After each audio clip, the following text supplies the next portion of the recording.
Now, being an actor isn't necessarily about winning Academy Awards or owning mansions. Sometimes it's simply about getting paid to do what you love. Fame is an extra perk. Bruce Campbell earned his share of fame the hard way. He broke through playing the character Ash in the indie horror movie The Evil Dead, the story of a group of young adults harassed by malevolent spirits in a mountain cabin. Here's Campbell as Ash, attacking the fiends with his trademark chainsaw. Who's laughing now?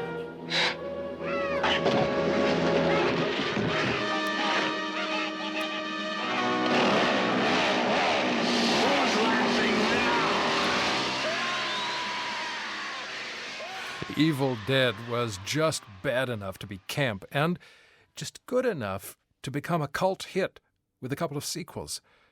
Campbell writes about it in his new book, If Chins Could Kill, Confessions of a B-Movie Actor. He says, you don't have to be a superstar to get by as an actor. Hey, folks, come on. There's a lot of coverage about all the Bruce Willises and Steven Spielbergs and guys like that, but for every one of those jokers, there are thousands of actors who actually do make a living that entertain us in all kinds of ways that we don't even remember, don't even know, anywhere from local car commercials to, dancers at the Emmy Awards. And there's a lot of people who are all the support group. And there's, you take a movie Air Force One starring Harrison Ford. Well, you look at the end credits, there's hundreds of actors in that movie and in every big A movie, but no one knows who they are. No one cares. They're all the supporting cast, but these are people who are trained. They're good at what they do. It's just no one cares. And without them, those movies wouldn't be any good, actually. Well, there wouldn't be a movie. Yeah. And the same people with the crew behind it. I try and acknowledge the crew in making movies as much as any of the actors because they're just as important. I mean, the boom guy, if he screws up, you've got to replace that line later, and you might have liked how you did that line. Or the camera guy, You can do the greatest performance in your life, but if you haven't told the focus puller where you're going to be going during your take, and as a result you get out of focus, then it's your own fault because you haven't acknowledged them. I make it a point, hey, what's your name? Hey, how are you?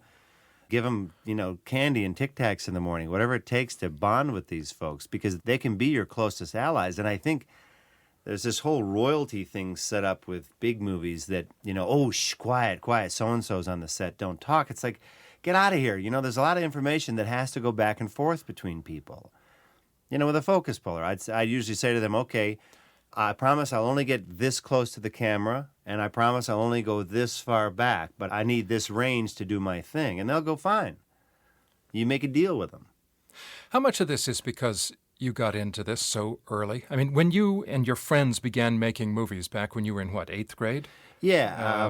Did you even know then what a focus puller was? No, we didn't. Of course not. No. But by being involved in doing those crappy little independent films in high school and junior high school and then meeting guys from other neighborhoods, because junior high is a collection of grade school neighborhoods and high school is a collection of junior high school neighborhoods. So we started meeting, myself and Sam Raimi and Rob Tappert and then these other guys who were featured in the book that we met in class and had the similar interest.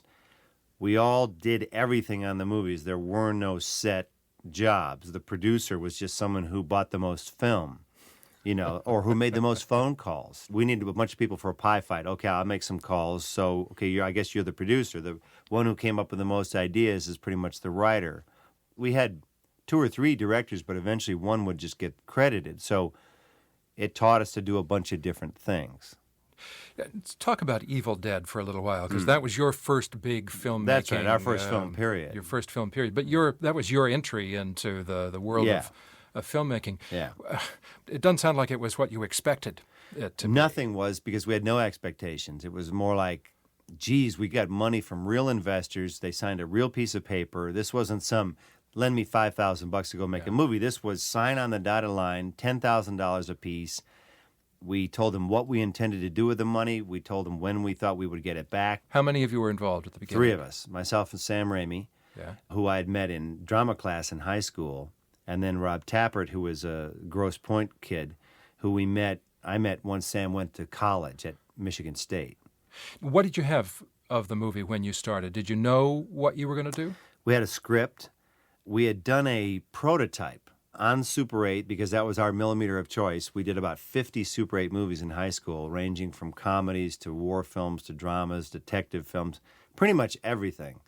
But we thought, okay, if we're getting real money from real investors, let's make one of the great staples of the movies. You can either pick a comedy. They've always made comedies, drama. We didn't think we were good enough at any of that. We thought, well, with a horror film, you don't have to have name actors, because George Romero did it with Night of the Living Dead. Who knew any of those people? Texas Chainsaw Massacre. Who knew any of those people? Toby Hooper got these friends of his from Texas. Well, and you're going to cut their heads off anyway. Yeah, it's the same with John Carpenter. We're making Halloween. Who was Jamie Lee Curtis other than Tony Curtis's daughter? It's like big deal. Yeah. So we knew that we could make a movie cheap, and we knew that even if there was nobody in it that you recognized, chances are you could get it sold. But as a result, though, we said, okay, but we don't want to make a mainstream horror film that will get lost in the shuffle. We want to go for the gold here. No holds barred. So what was going to be different about it? It was going to be literally no holds barred. It was going to be, frankly, a gore fest. Ash, it's not going to let us leave. Oh, we're all going to die here. No, we're not gonna die.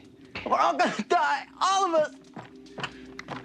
No, we're not gonna die. We're not gonna die. We're gonna get out of here.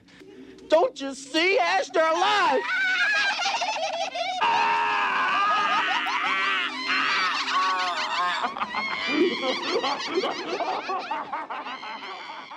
We did a lot of research at movie theaters, at drive-ins, some of the last remaining drive-ins in the late 70s in Michigan.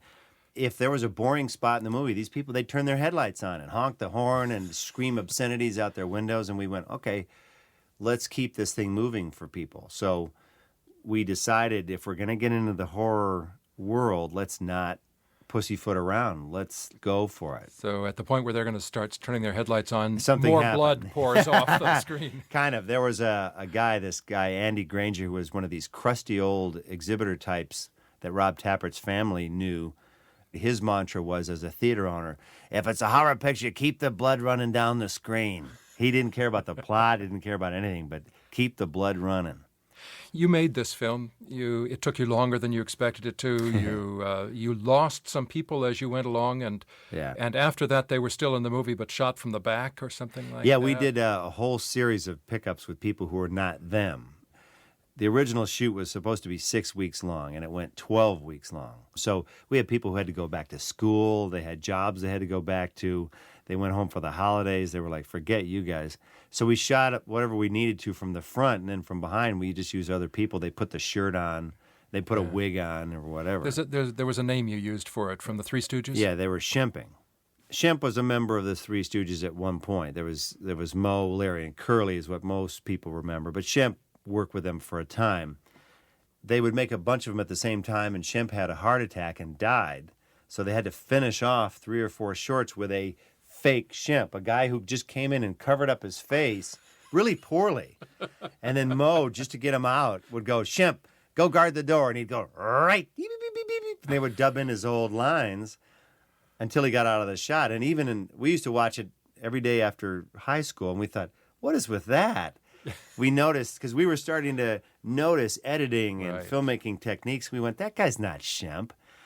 So we just used that term for anyone who was in your movie that you couldn't recognize. So if we had a guy's feet walking across the floor or a hand on a doorknob, we put their name in the credits under fake Shemps. So, and we kept that credit to this day. Yeah. All extras would be fake Shemps. All right, you got the thing finished. Yeah. How did you get it seen? 3 times a year, they'd have these festivals around the world, markets, film markets, where you would buy and sell independent movies like they were widgets. And there was this guy named Irvin Shapiro, and we would notice that his company always handled like George Romero movies and these creepy, scary Dario Argento movies.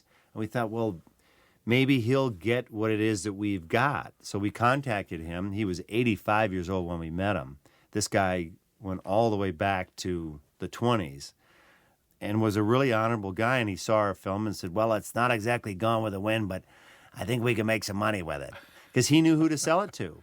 And he held our hand through the foreign sales market. We didn't know anything about that. It's like you make a movie, you show it in the States, forget about it. But we didn't know anything about, well, a lot of people sell their movie overseas to make their production costs back, and then all the profit from the States is gravy. And we didn't know anything about that. And he said, well, okay, here we'll sell it to England, Japan, Germany, Italy, France. We were like, wow, that's amazing. And we also thought we would get ripped off overseas and that we'd make all our big profit in the United States. And it turned out to be completely the opposite. Foreign companies were very fair with us. They gave us overage checks when the film did well. They kept track of our money, and the people in the States were just criminals. You know, listening to you talk about this, you obviously had a good time. You have very fond memories of this.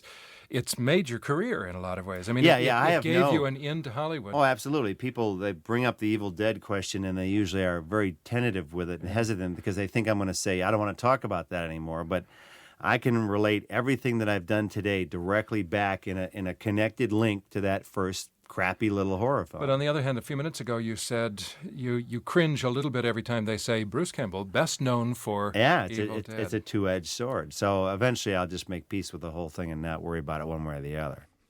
Bruce Campbell, on his new book, If Chins Could Kill, Confessions of a B-Movie Actor.